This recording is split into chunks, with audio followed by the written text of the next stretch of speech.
Assalamualaikum warahmatullahi wabarakatuh.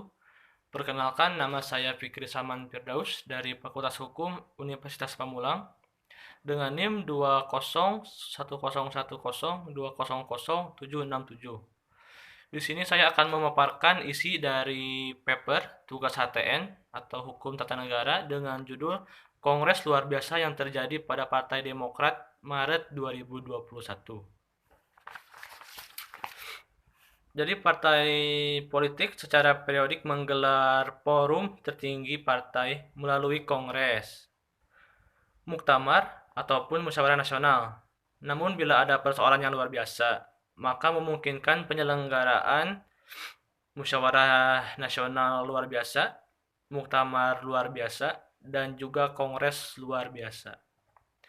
Sejumlah partai politik yang pernah menggelar gerakan forum luar biasa adalah Kongres Luar Biasa Partai Demokrasi Indonesia atau PDI pada tahun 1993, kemudian Muktamar Luar Biasa Partai P3 pada tahun 2003, dan juga Kongres Luar Biasa Partai Demokrat pada tahun 2013 dan juga Maret 2021. Oke, kita langsung aja ke pembahasannya ya.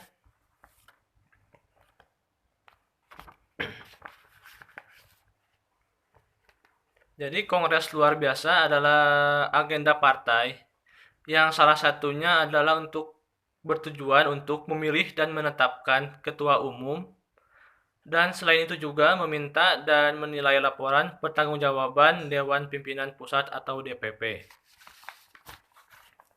Kemudian penggelaran Kongres Luar Biasa pun harus disetujui oleh Majelis Tinggi Partai.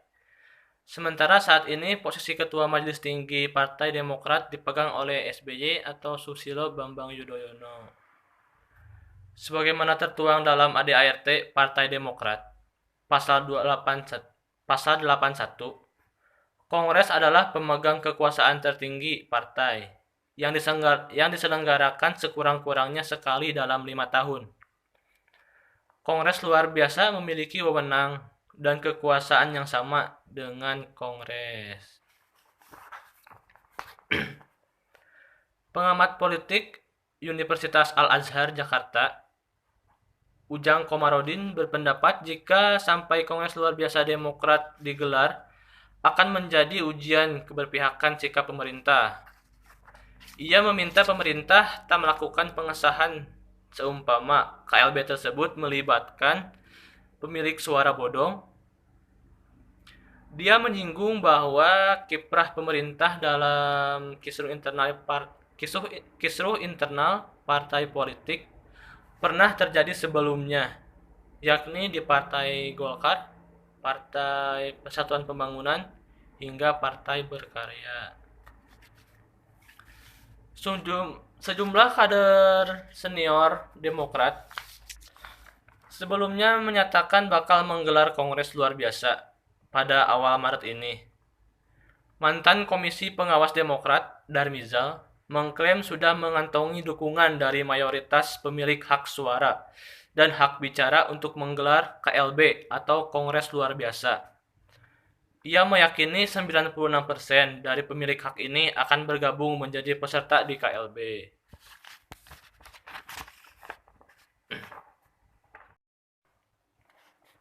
Tujuan Kongres Luar Biasa Partai Demokrat yakni bertujuan untuk menetapkan Kepala Kantor Staf Presiden Muldoko sebagai Ketua Umum. KLB tersebut digelar oleh kubu yang kontra terhadap Ketua Umum Partai Demokrat yakni Agus Harimurti Yudhoyono atau AHY pada tanggal 5 Maret 2021. Muldoko terpilih berdasarkan hasil cepat, dan calon lainnya yakni Marzuki Ali memutuskan mundur. Kemudian KLB menunjuk mantan sekjen Demokrat itu sebagai Ketua Dewan Pembina. Sebagaimana tertuang dalam ADART Partai Demokrat pasal 81 ayat 3, Kongres dan Kongres Luar Biasa berwenang untuk 1. Meminta dan menilai laporan pertanggungjawaban Dewan Pimpinan Pusat atau DPP. Kemudian 2. mengesahkan anggaran dasar dan anggaran rumah tangga. 3. Memilih dan menetapkan ketua umum. 4. Menetapkan formatur kongres. 5. Menyusun program umum partai. 6. Menetapkan keputusan kongres lainnya.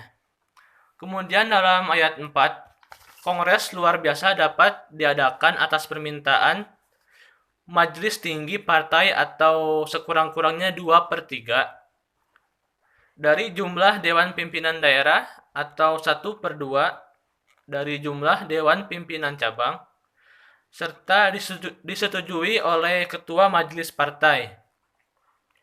Kongres luar biasa dapat dilakukan khusus untuk perubahan atau penyempurnaan anggaran dasar dan anggaran rumah tangga dengan tetap memenuhi syarat sebagaimana dimaksud ayat 4 tersebut.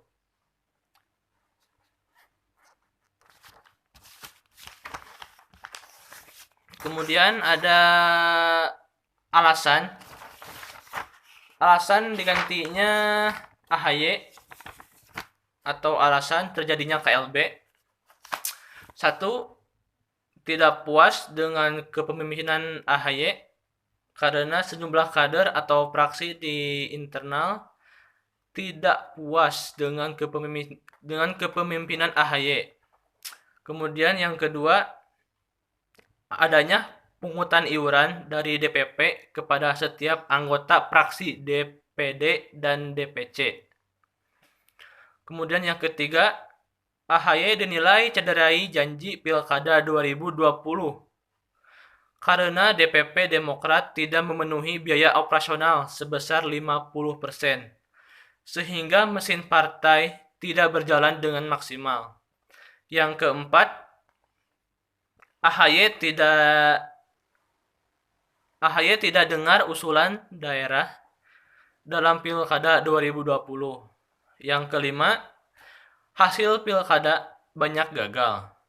AHY dianggap tidak cukup mumpuni memimpin partai untuk kedepannya. Kemudian inti dari alasan terjadinya KLB adalah kepemimpinan AHY dinilai rapuh dan sewenang-wenang. Dan juga AHY menjaga jarak dengan para kader, terutama DPD dan DPC, sehingga menyebabkan penyumbatan aspirasi dan kebuntuan komunikasi. Bapak Susilo Bambang Yudhoyono memberikan tanggapan terhadap aksi KLB tersebut. Ia merasa malu dan bersalah karena pernah mempercayai dan memberikan jabatan kepada Muldoko. Rasa malu dan bersalah saya yang dulu beberapa kali memberikan kepercayaan dan jabatan kepadanya.